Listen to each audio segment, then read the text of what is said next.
ফুলঝুরি বনে রাজহাঁসি বাস করত। একদিন হাসি 4টি ডিম দেয়।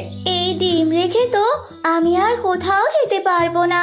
এখন থেকে আমার ডিম দেখে শুনে রাখতে হবে। এ বনে তো চোরের আবার অভাব নেই। না, আর কথা না বলে আমি ডিমে তা দিতে বসি। এই বলে হাসি তার ডিমে তা দিতে বসে। আর তখন সেখানে মিচকে শিয়াল আসে আর হাসিকে বলে, আরে হাসি বন্ধু, তুমি এই অসময়ে বসে আছো যে? তুমি কি ডিম দিয়েছো নাকি? হ্যাঁ হ্যাঁ মিচকে বন্ধু, চারটা ডিম দিয়েছি। ডিম রেখে তো বাহিরেও যেতে পারছি না, নইলে তোমার সাথে বাহিরে গিয়ে অনেক গল্প করতাম। আরে হাসি বন্ধু, এ বলে তো তুমি আমার একমাত্র প্রিয় বন্ধু। তুমি সেই বন্ধু আমায় যে মনে প্রাণে বিশ্বাস করো, আর সবাই তো অবিশ্বাস করে, দূর দূর করে তাড়িয়ে দেয়। চলো না বন্ধু, নদীর পাড় থেকে একটু ঘুরে আসি। এতটুকু সময়ের মধ্যে তোমার ডিমের কিছুই হবে না।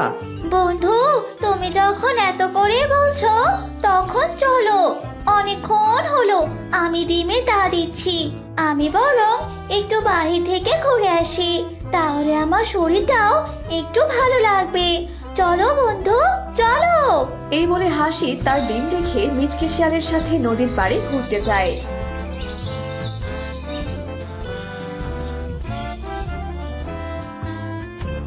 কিছুক্ষণ পর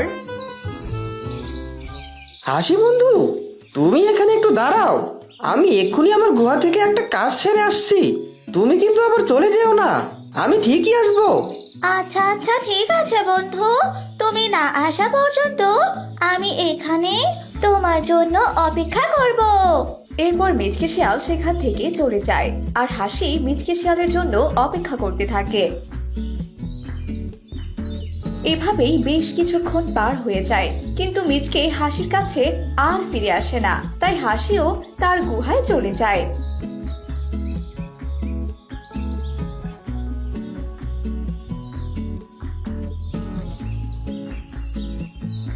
আর তার ডিম দেখে কান্না করতে থাকে।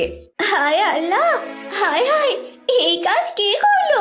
এখানে তো আমার 4টি ডিম ছিল, কিন্তু কিন্তু এখানে তো এখন মাত্র 2টো ডিম।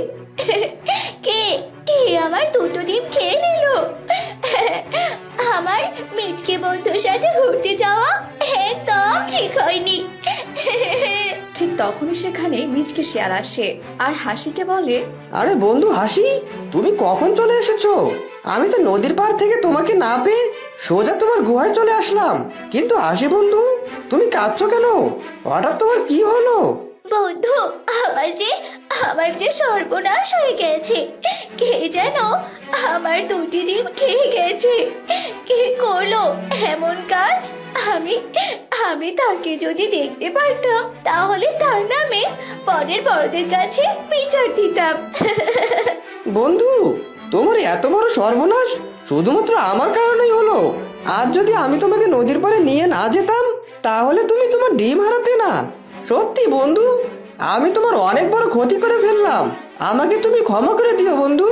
আরে বন্ধু, এতে তো তোমার কোনো দোষ নেই, সবই তো আমার ভাগ্য। তুমি তো আমার প্রকৃত বন্ধু, যে আমার সুখে দুঃখে সব সময় পাশে থাকছো। তুমি নিজেকে দোষী বলে আমাকে আর লজ্জা দিও না বন্ধু। বন্ধু, তুমি তোমার ডিম চোরকে ধরতে পারো যদি তুমি আমার কথা মতো কাজ করো।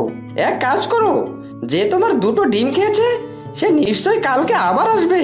তাই আমি বলছিলাম কি, তুমি একটা মরা শিকার এনে তোমার গুহার সামনে রাখো।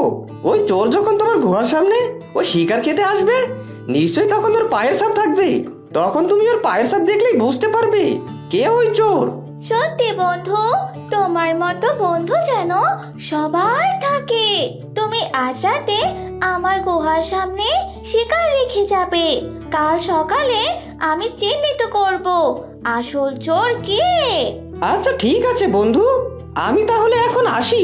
এসব কথা বলে মিচকে সেখান থেকে চলে যায়। এভাবেই কেটে যায় সেই দিনটি।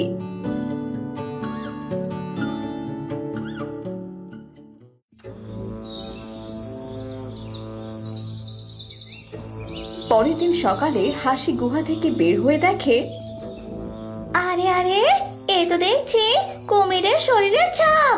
তার মানে এই কুমির কি না আমার গুহায় এসে আমার ডিম চুরি করে খেয়েছে? বদমাস কুমির, তুই কি ভেবেছিস আমি তোকে ছেড়ে দিব? আমি এক্ষুনি তোর নামে বাঘ রাজার কাছে বিচার দেব। এই বলে হাসি বাঘ রাজার কাছে যায়। আরে আরে, কি ব্যাপার হাসি, এতদিন পর আমার কাছে? তা কি মনে করে এলি এখানে? আসলে বাঘ রাজা, আমার ডিম চুরি হয়ে গেছে, আর সেই ডিম চুরি করেছে কুমির। তার শরীরের ছাপ আমার গুহার সামনে পাওয়া গেছে। আমি ওই কুমিরের বিচার চাই।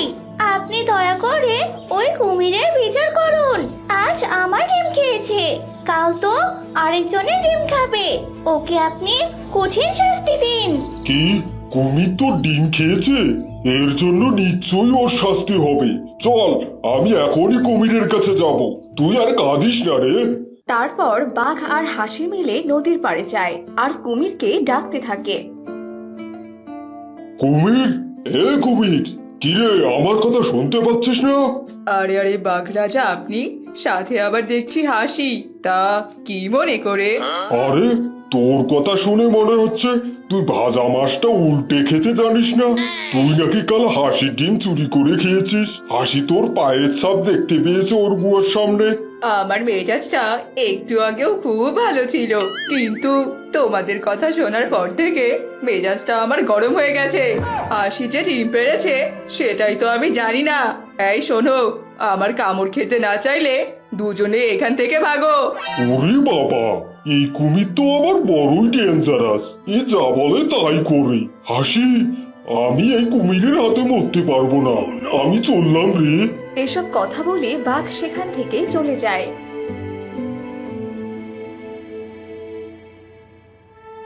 আমি বুঝতে পেরেছি এই কুমিরের বিচার কেউ করবে না, তাই যা করার আমাকেই করতে হবে। তাই আজ রাতে কুমিরকে ধরার জন্য এমন ফাঁদ পেতে রাখবো না, তখন ওই কুমির বুঝতে পারবে চোর কুমির তোরা রক্ষে নেই। এই বলে হাসি তার গুহার সামনে একটা ফাঁদ পেতে রাখে। আর রাত হতেই সেই গুহার সামন দিয়ে মিচকে শিয়াল যাচ্ছিল, আর তখনই হাসির পাতানো ফাঁদে সে পড়ে যায় আর চিৎকার করতে করতে বলতে থাকে, হায় হায় রে, আমি এটা কোথায় পড়ে গেলাম? দেখে তো মনে হচ্ছে এটা কোনো ফাঁদ। হায় রে, আমি কি তাহলে হাসি বন্ধুর কাছে ধরা পড়ে যাব? এখান থেকে তো বের হতে পারছি না। এই তো আমার পাতানো ফাঁদে ওই বজ্জাত কুমিরটা আটকা পড়েছে। আমার ডিম খাওয়া, তাই না? এখন বোঝ, ওই গর্তে মৌমাছির বাসা রেখেছে। সারা রাত মৌমাছিরা তোকে কামড়ে সকালবেলা লাশে পরিণত করবে। এবার খা মৌমাছির মিষ্টি কামড়। এসব বলে হাসি তার গুহায় প্রবেশ করে আর মিচকে শিয়াল সারা রাত মৌমাছির কামড় খেয়ে সেখানেই মারা যায়। এভাবেই হাসি তার বুদ্ধি দিয়ে তার ডিম চোরকে মেরে ফেলে।